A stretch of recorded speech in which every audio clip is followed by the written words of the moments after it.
გისმენთ? დიახ, გისმენთ. Алло, გამარჯობათ, ლაშას ვესაუბრები უკეთ. გამარჯობა, დიახ. გამარჯობათ, ლაშა დასაქმების სააგენტო HR-დან გიკავშირდებით. თქვენთან რაღაცა გარკვეული ტიპის შემოთავაზებით უბრალოდ თუ დროს ხوار გირეკავთ? არა, ანუ რამდენად შეგიძლიათ საუბარი? შემიძლია გისმენთ. კი ბატონო, ლაშა, მიმდინარე ეტაპზე ჩვენ ანუ როგორც ვფლობთ ინფორმაციას, თქვენ flash design ხო, flash design სტუდიაში მუშაობ. დიახ.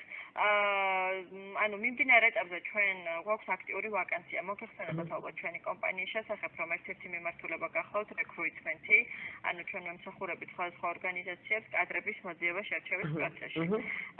მიმდინარე ეტაპზე ჩვენთან არის აქტიური ვაკანსია, რომელიც გულისხმობს ერთ-ერთი საკმაოდ მსხვილი საკონსულტაციო ჯგუფისათვის, flash developer-ის პოზიციას.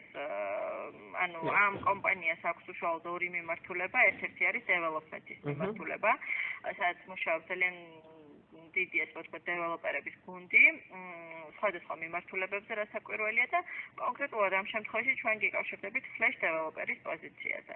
კომპანიის სახელწოდება სამწუხაროდ ვერ გეუბნებით კონფიდენციალობიდან გამომდინარე სატელეფონოს, თუმცა თუ კი თქვენი მხრიდან იქნება მზაობა, ხვალ რომ მოგწანდეთ ჩვენთან შეხვედრაზე, ლაშა რამდენად შეძლებთ?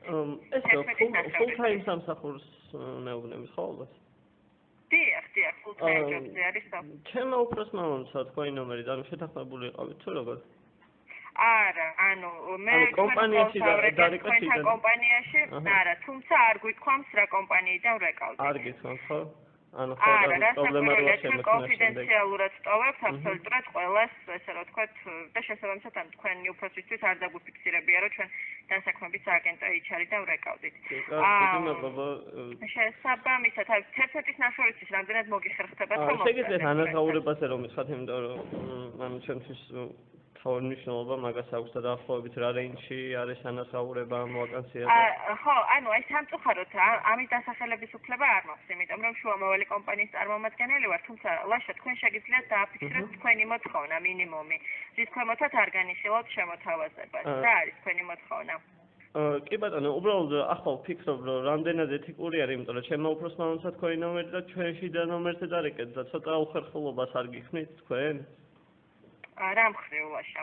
უბრალოდ შიდა კომპანიის ნომერზე დარეკეთ, ჩემ უფროსს ესაუბრეთ და ჩემი ნომერი გამოართვით და მე თავს უხერხულობას ვუგზავნე. უფროსისთვის ანუ თქვენი ნომერი არ გამოგვირთმევია ნამდვილად. უბრალოდ ჩვენ ანუ სხვადასხვა წყაროები გვაქვს, რის მიხედვითაც ვიზიებთ კანდიდატების შესახებ რეკომენდაციასაც, ისევ კითხულობთ, ისევ რეკავთ და ასე შემდეგ. თუმცა ჩვენ არავისთან არ ვაფიქსირებთ და არ ვუქმნით უხერხულ სიტუაციას თანამშრომლებს თავიანთ სამსახურში და აი ახლა მთელი კოლექტივი ხედავთ და გვეცინება თქვენს რა ქვია მას head head-ზე გვეცინება მაგრად და უბრალოდ კარგი მოწესრიგება თუ თქვენთვის ასაცმელი წამოწევს მიმდინარე კომპანიაში. დიდი მადლობა.